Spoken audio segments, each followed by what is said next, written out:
बिस्मिल्लाहिर्रहमानिर्रहीम। Students, next हमारा topic है ट्रेस टेबल।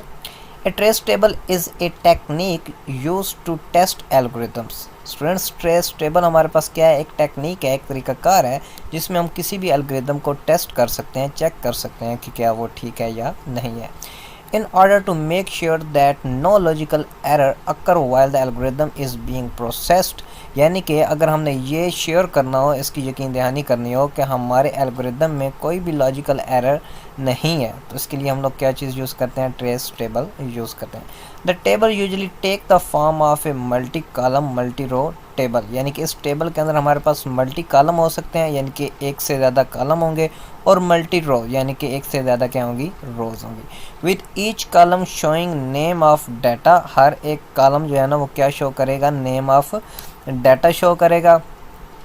उसके बाद हमारे पास and each row showing values of the data, rows के अंदर वैल्यूज़ होंगी और कॉलम के अंदर हमारे पास क्या होगा? नेम होंगे उस डाटा का। ठीक होगा। At each step table 1.3 shows a trace table for the algorithm presented in section 1.6। जो ऊपर हमने एल्गोरिदम किया है ना, उसको ये क्या करेगा? रिप्रेजेंट करेगा। The blank means there is no change and to लर्स को इसे कह रहे हैं means that a value is not concerned, यानी कि अगर हमारे पास ब्लैंक स्पेस है तो उसका मतलब है कि किसी भी वैल्यू में कोई चेंज नहीं आया, या फिर हमारे पास ये इस टाइप का सिंबल आ जाता है तो उसका मतलब भी ये है कि वहाँ पर जो मौजूद वैल्यूज़ हैं उनसे हमें कोई कंसर्न नहीं है, उनको हमने यूज़ नहीं करना। In the following table step 1 has no effect on data.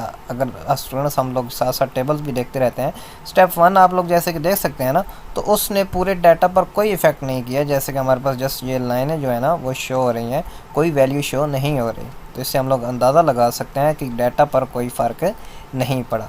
Step 2 is assigning zero to count. जैसे कि वहाँ पर स्टेप 2 में था ना, हमने काउंट को ज़ीरो की वैल्यू दी थी, तो यहाँ पर भी हमारे पास क्या हुआ है स्टूडेंट्स के? काउंट, ये जो काउंट का कॉलम है ना उसको कौन सी वैल्यू मिल गई है? ज़ीरो की वैल्यू मिल गई है। ठीक हो गया। Step 3 list all Heights is introduce, यानी कि जितनी आपने हाइट्स देनी है ना जितने स्टूडेंट्स की, वो हम लोग कहाँ पर देंगे? स्टेप 3 के अंदर दे देंगे। ठीक हो गया students. In step 4, there is no change in both count and all heights, but the data 154 is stored in height। यानी कि जो हमने डाटा स्टूडेंट्स दिया है ना, उसमें जो पहली वैल्यू होगी ना वो हमारी स्टोर हो जाएगी, लेकिन अभी तक अगर आप लोग वहाँ पर एल्गोरिदम भी देखें ना, तो स्टेप 4 तक जो है वो काउंट के अंदर या फिर ऑल हाइट्स के अंदर कोई चेंज नहीं आया। ठीक हो गया। उसके बाद it is compared in step 5 and the value in count is updated if data is in given range। Students कह रहा है कि जो काउंट के अंदर वैल्यू है ना वो अपडेट हो जाएगी अगर हमारे पास जो गिवन डाटा है वो उस रेंज में आ जाता है। यानी कि 154 हमारे पास स्टोर हुआ था ना लास्ट टाइम। ठीक हो गया। तो अगर 154 जो है वो 144 और 164 के दरमियान में है तो फिर हमारा काउंट जो है वो क्या हो जाएगा? अपडेट हो जाएगा। तो स्टूडेंट्स आप मुझे ये बताएं कि क्या 154 जो है वो उसके दरमियान में आ रहा है? आ रहा है ना, तो यहाँ पर हमारे पास क्या होगा? ज़ीरो की बजाय क्या बन जाएगा? 1 बन जाएगा। ठीक होगा स्टूडेंट्स। अब क्या होगा? अब स्टेप 4 हमारे पास यहाँ पे होगा रिपीट, और नेक्स्ट वैल्यू जो 140 है ना वो हमारे पास आ जाएगी इस जगह। ठीक होगा, स्टोर हो गई। अब स्टेप 5 हमारे पास यहाँ पे रिपीट होगा, और क्या होगा कि 140 को अब हम लोग क्या करेंगे? चेक करेंगे कि क्या 140 जो है वो उस रेंज में आता है या नहीं। तो 140 नहीं ना आता तो हमारा जो काउंट है वो वैसे का वैसे रहेगा। अब 155 की बारी है, वो आ गया इस जगह 155, क्योंकि जो है वो रेंज में है, तो अब 1 किस में चेंज हो गया? 2 में चेंज हो गया। उसके बाद नेक्स्ट वैल्यू 164 है, वो ये आ गई हमारे पास, तो 164 जो है वो भी रेंज के बीच में ही है ना, तो अब दोबारा 2 जो है वो किस में चेंज हो गया? 3 में चेंज हो गया। उसके बाद स्टूडेंट्स हमारे पास 144 जो है वो ये आ जाएगा। अब 144 जो है वो हमारा वैसे तो रेंज में होना चाहिए ना, क्योंकि हमें 144 से लेके 164 तक चाहिए, लेकिन हमारे पास जो एल्गोरिदम है ना उसमें हमारे पास 144 के साथ जो सिंबल यूज़ हुआ था वो ग्रेटर और इक्वल का नहीं था, जस्ट ग्रेटर का था।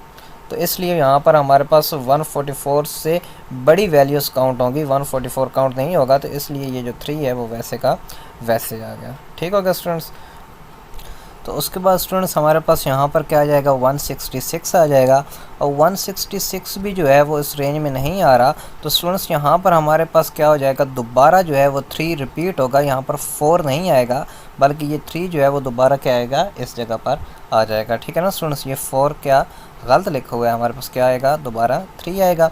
उसके बाद हमारे पास नेक्स्ट वैल्यू आ जाएगी 160। अब स्टूडेंट्स पता है आपको कि 160 जो है वो रेंज के अंदर आ रहा है, यानी कि 144 और 164 के दरमियान में आ रहा है ना। तो हमारे पास यहाँ पर जो 3 है उसने क्या हो जाना है, अब यहाँ पर 4 हो जाना है। तो स्टूडेंट्स यहाँ पर 5 नहीं, यहाँ पर क्या आएगा, 4 आएगा। उसके बाद स्टूडेंट्स हमारे पास यहाँ पे आएगा 143। तो यानी कि हमारे पास दोबारा जो है ये गिवन रेंज के अंदर नहीं आ रहा ना, हमारी रेंज तो है 145 से लेके 164 तक। तो दोबारा कंडीशन क्या होगी, फॉल्स होगी। तो जो 4 यहाँ पर आएगा ना, वही 4 हमारा यहाँ पर भी दोबारा रिपीट होगा। ठीक होगा स्टूडेंट्स। तो इस तरह जो है वो हम लोग किसी भी एल्गोरिथम को चेक कर सकते हैं। ठीक हो गया। उसके बाद हमारे पास है using invalid data for testing. Testing an algorithm using invalid data ensure that the algorithm can gracefully handle unexpected data inputs. Students अगर हम लोग किसी भी एल्गोरिथम को इस तरह टेस्ट करते हैं कि हम लोग जो इनपुट की वैल्यूज़ हैं वो क्या करते हैं, इनवैलिड देते हैं, यानी कि जानबूझ के गलत देते हैं, तो इससे हमें इस बात की यकीन दहानी हो जाती है कि हमारा जो एल्गोरिथम है ना, वो अगर अनएक्सपेक्टेड यानी कि वो वैल्यूज़ अगर इनपुट कर दी जाएँ जिसकी हमें उम्मीद ही ना हो या जिसके लिए वो एल्गोरिथम बनाया ही नहीं गया है, तो तब हमारा एल्गोरिथम जो है वो कैसा रिएक्ट करेगा। If an algorithm require your age, अगर एक एल्गोरिथम है और उससे हमने अपनी एज जो है वो एंटर कर दी है इन नंबर ऑफ़ डेज़, यानी कि हमने वो टोटल जो है ना वो डेज़ एंटर करने हैं कि हम कितने दिन हो गए हैं पैदा हुए, but you give date of birth, और आप क्या कर देते हैं, डेट ऑफ बर्थ कर देते हैं as input, then the algorithm may not work properly. तो फिर जाहिर सी बात है जो आपका एल्गोरिथम है वो प्रॉपरली वर्क नहीं करेगा। The purpose of testing using invalid test data is to detect such situation. तो स्टूडेंट्स ये जो हम करते हैं ना, इनवैलिड डाटा को एंटर करके किसी भी एल्गोरिथम को टेस्ट करते हैं, वो इस टाइप की सिचुएशन को चेक करने के लिए हम लोग करते हैं कि अगर ऐसी सिचुएशन बन जाए तो फिर हमारा एल्गोरिथम जो है वो क्या रिएक्ट करेगा। In this case error message are shown as output. अगर ऐसा हो जाता है तो एक एरर मैसेज जो है ना वो शो होता है आउटपुट के तौर पे। Moreover this kind of testing help you to improve the quality of solution. लेकिन इस टाइप की जो हमारे पास टेस्टिंग है ना, वो हमारे सोल्यूशन की जो क्वालिटी है उसको क्या कर देता है, इम्प्रूव कर देता है। ठीक हो गया स्टूडेंट्स, यहाँ पर हमारा चैप्टर जो है वो एंड हो रहा है। ठीक हो गया। अगर किसी चीज़ की आपको समझ ना आई हो तो आप लोग दोबारा पूछ सकते हैं।